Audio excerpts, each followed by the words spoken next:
Magic puffy paint for kids. This is a super cute craft idea, gift idea. So let's talk about what comes inside this box and how to use it. So it does have 16 little palettes to choose from. So they are flat and blank, but they have a little design. So this is a princess.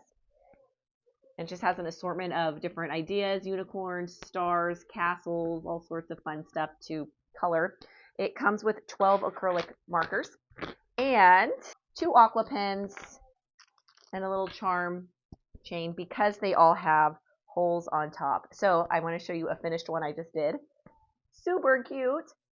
And it does have a hole on top, so I can put the little charm there, but it literally turns into a sponge. So you just get it wet after you paint it with the acrylic paint, and it puffs up. So not only is it super fun to color, create, paint, but then when you add the water, it turns into a puffy sponge toy that the kids can play with. You can hang it up on your rear view mirror, and it stays puffy. So when it totally dries out, you still have your puffy toy. It's not going to go flat.